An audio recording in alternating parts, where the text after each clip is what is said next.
Powered by the Montana Television Network. This is the 10 o'clock news on KAJ, Montana's news leader. Good evening and thanks for joining us. I'm Don Fisher. Firefighters across western Montana are en route to Southern California to help fight the wildfires. Evergreen Fire Rescue and Whitefish firefighters are mobilizing with other fire departments in the state to head to California.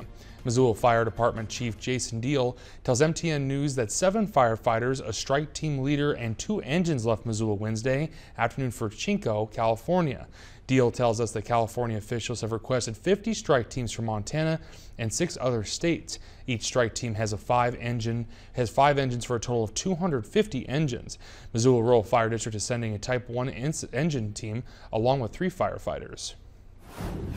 And firefighters in Southern California raced today to draw containment lines around a series of blazes that have ravaged scores of houses and businesses and forced tens of thousands of people to quickly grab what they could and retreat from their homes. Battling the fires has been a fight against the wind and extremely parched conditions, and a new fire popped up Wednesday morning threatening Los Angeles' Bel Air area, and for a while causing authorities to shut down one of the nation's busiest highways, the 405. The wildfires are burning dry vegetation along the northern and western edges of Los Angeles and more extensively Ventura County, northwest of the city. And Montana has seen its first flu-related deaths of the season. Both are from Flathead County. As MTN's Jack Ginsburg reports, officials say it is not common to see deaths this early into the season.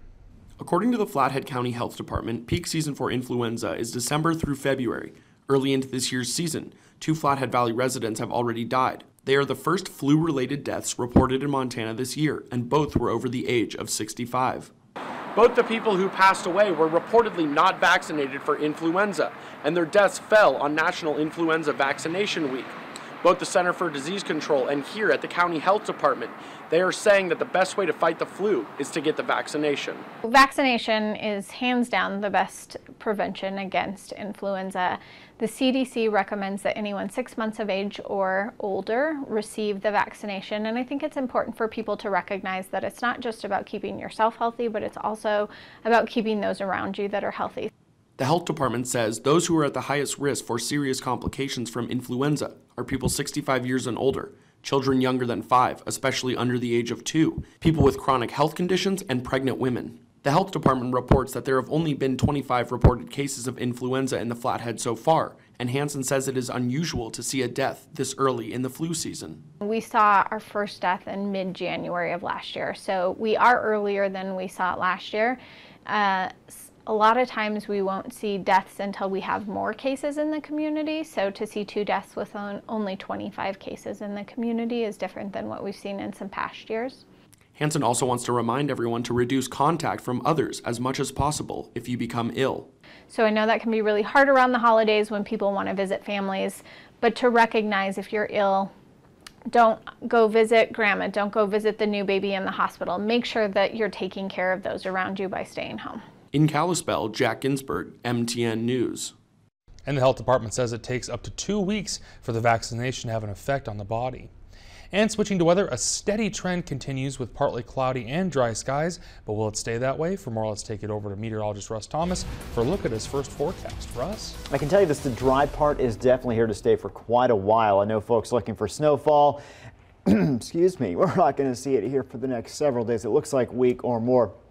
Satellite and radar image are still seeing clouds across parts of northwest Montana and heading toward the Flathead Valley, while much of the rest of western Montana is clear. With that in mind, temperatures going to drop off pretty quickly in some spots tonight, especially those that are cloud free. In fact, we're looking at 13 for both Phillipsburg and Celia right now, 19 Hamilton, 21 in Missoula, a little warmer in northwest Montana. We'll have your complete forecast coming up. All right, thanks, Russ. A Kalispell man previously convicted of immoral and indecent acts against a child now faces a new rape charge against a 10-year-old. 45-year-old Chad Holm pled not guilty to raping a minor in Flathead County District Court. Prosecutors say in court documents that Holm sexually assaulted the girl on multiple occasions since 2016. Holm faces up to 100 years in prison if convicted. The Sanders County Sheriff's Office has released the names of 3 involved in a shooting that killed 2 people and injured 1 in late November. Deputies were called to a residence on Hope Valley Road on November 25th for reports that 2 people had been shot. Sheriff Tom Rummel says that 64-year-old William Tyree was found dead on the scene of a self-inflicted gunshot wound and is suspected to have shot and killed an adult female whose name has not been released. 83-year-old Charles Moore was shot in the shoulder and was transported to a hospital and is expected to make a full recovery. But Rummel says the incident stemmed from a heated argument between Tyree and Moore when it escalated, leading to the shootings. A Wednesday pursuit that began in Missoula ended with shots being fired in Lake County. Around noon, Missoula police attempted to stop a black Ford Taurus driving recklessly in a residential neighborhood. The vehicle fled and ended up in Lake County on Highway 93 at speeds of up to 90 miles per hour. The pursuit eventually turned east and ended up just north of St. Ignatius, and once the pursuit hit Eagle Pass Trail in the Nine Pipes area, a passenger presented a pistol and fired at the pursuing officers. The vehicle stopped on Eagle Pass Trail and shots were fired at the suspects by law enforcement. The 2 sole occupant females then surrendered. They were taken into custody and have been transported to Lake County Jail and have not yet been identified. A Kalispell transit service that serves thousands every year is laying out a plan for the next 5 years. Every year they have a public meeting to discuss how to improve or change anything from the past year. And tonight, the Eagle Transit Committee talked about the services they provide and everything they have done in the past, from adding more routes to services in Kalispell, Columbia Falls, and Whitefish. Many groups that assist people with disabilities and use the service attended the meeting tonight and had a lot of suggestions for the future of the service. Topics ranged from how to compete with Uber's prices and how to better charge for the service rather than just paying $1 for each ride. Transportation Manager Dale Novak says that the input they receive at these meetings is always valuable for the vision of the transit's future plans. You know, we feel like as a committee we have a number of direction to go and some great ideas to use, but they've presented us with some things that we've never even thought about or looked at, and so we have some direction to go through this meeting that's going to help us a lot. And in the past fiscal year, over 85,000 people rode Eagle Transit in the Flathead Valley. And in Kalispell, Montana, Fish, Wildlife, and Parks has a new information and education program officer, and MTN's Nicole Miller introduces us to the face of the new agency. After several months of looking for a new information officer, Montana Fish, Wildlife, and Parks Region 1 has selected Dylan Tabish to serve as the new face and voice for the agency. I'm excited to connect with the community because I think it's really important for our community to stay involved in the management and everything that's involved with Montana Fish, Wildlife, and Parks, because this is part of our heritage. Tabish replaces John Fraley, who retired in June after a 40-year career with the agency. And he was just so passionate about the outdoors, and especially younger hunters and anglers, and getting participation going at those younger stages, and that's something I want to really try to follow in his footsteps. With a decade of experience serving as a journalist for the Flathead Beacon and Daily Interlake, Tabish knows the community well. I'm not wasting any time because we can't waste any time when it comes to properly fulfilling our job as public servants.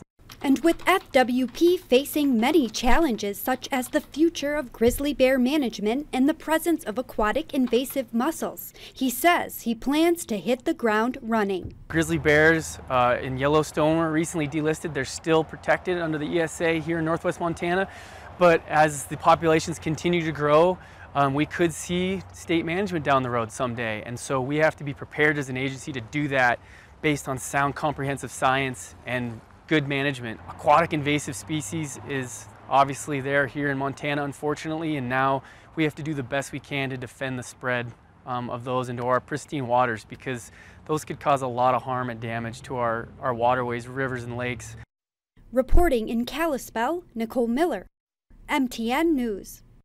And Tabish was born and raised in Missoula and graduated from the University of Montana School of Journalism in 2008, and he also previously served as a seasonal wildland firefighter for the Montana Department of Natural Resources and Conservation for 4 summers. And up next, Russ is back with a potentially foggy rest of the week, and after a journey of more than 3,000 miles, the People's